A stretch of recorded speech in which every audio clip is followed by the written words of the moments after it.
Bonjour, je m'appelle Augustin Colette, je suis en charge de modélisation de la qualité de l'air à l'INERIS, qui est notamment responsable de la plateforme de prévision nationale prévert.org. Et je vais vous présenter un outil qu'on a développé pour faire de nouvelles simulations qui prennent en compte l'impact du confinement sur la qualité de l'air.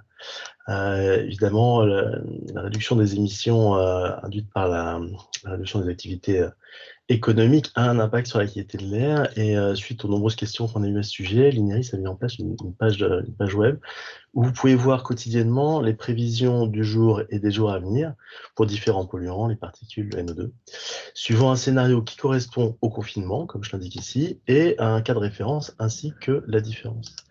Et quand on va regarder, par exemple, pour les particules fines, on voit que pour cette échéance-là, on a effectivement une baisse qui est notable sur la plupart des régions françaises, mais qui est moins forte que si on regarde ce qui se passe pour le dioxyde d'azote, du fait que le dioxyde d'azote, le NO2, est un polluant qui est principalement émis par le trafic, alors que pour les particules, on a d'autres secteurs qui contribuent fortement, tels que le secteur résidentiel qui n'a pas vraiment baissé en termes d'émissions ces derniers jours. Donc, ces simulations viennent d'être mises en place, elles vont être, continuer à être produites quotidiennement dans les semaines à venir, et aussi au fur et à mesure où on a des informations plus fines par rapport au confinement.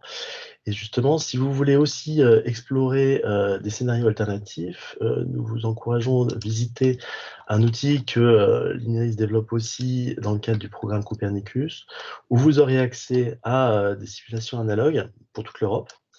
Mais vous aurez ici la possibilité de définir votre propre scénario de réduction d'émissions de polluants. Si on part ici d'une situation de référence, on va pouvoir appliquer une baisse, mettons, du trafic de 70%, une petite augmentation du chauffage résidentiel, et donc produire une simulation alternative qui correspondrait à ce qu'on pense être les émissions de polluants dans le cadre du confinement.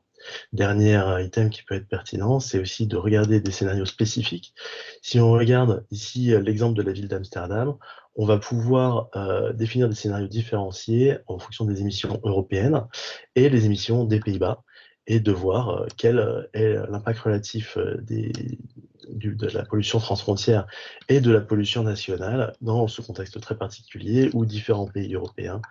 ont des stratégies de confinement qui peuvent être variées. Voilà, je vous remercie.